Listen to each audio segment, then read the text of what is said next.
So the Cowboys, they've had a little bit of a nightmare this offseason. Zeke's bunged off to Cabo. Don't know what. Dak Prescott's demanding $40 million because Dak Prescott is an elite quarterback and deserves $40 million. It's a lot of money for someone that can't throw an accurate pass. And Amari Cooper needs paying as well. Everyone needs paying.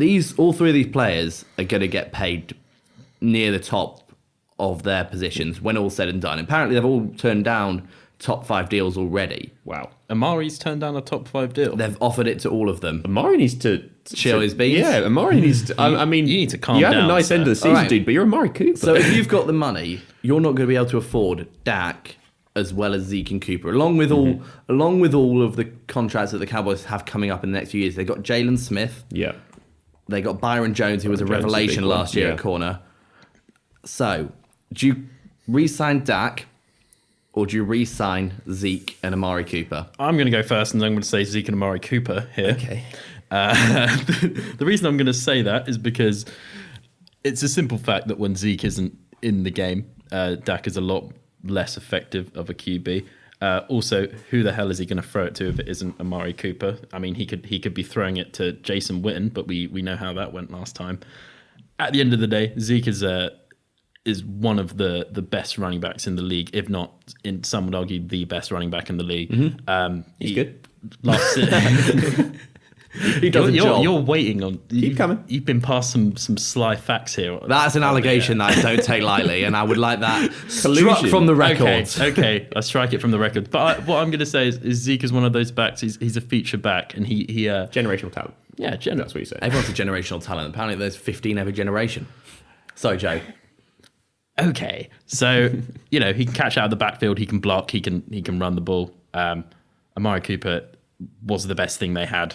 A receiving target last year. If you take away all of Dak's options, who's Dak going to throw it to, especially if he's clogging up all the money holes? He's doing the what? He wasn't clogging up. all the money holes are filled. Wow. So that's your argument, basically, is that Zeke and Amari is so good that you can't afford to let him slip. No, my argument is if Dak's taking a $40 million contract, it's a lot of money. How are they going to pay to replace Zeke and Amari Cooper?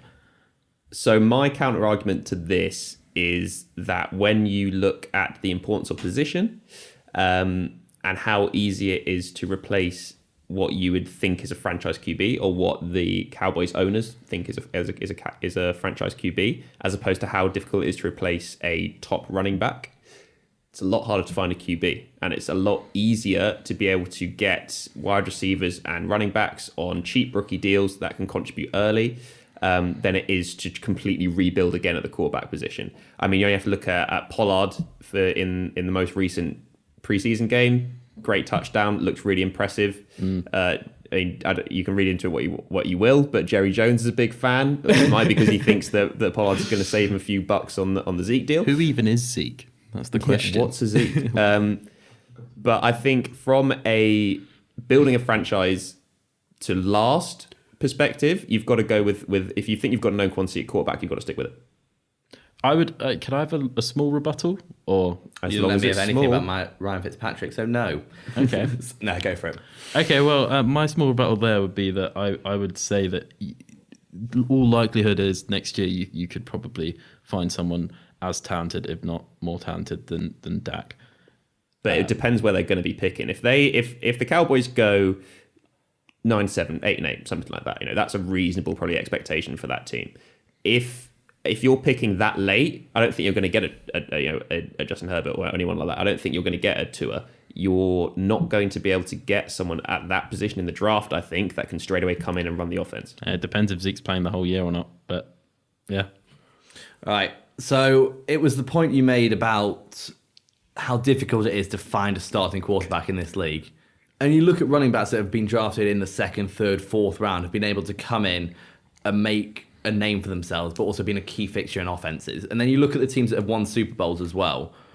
Recently, they haven't necessarily had that star running back, but they've had a committee, they've had a good O-line, and they've had a good quarterback. And you just didn't convince me that Dak was bad enough, I think, to go with your side of the argument. And for the record, I think Dak's pretty bad.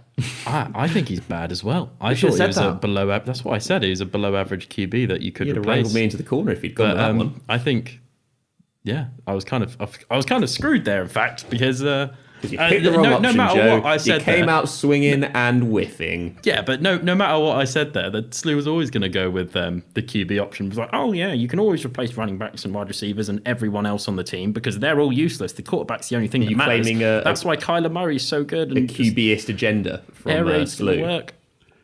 I would say Slew would put the air raid offense with Dak Prescott if he could. I wouldn't have Dak Prescott, but Matt convinced me to have Dak Prescott. Je suis convincing, chap. All right.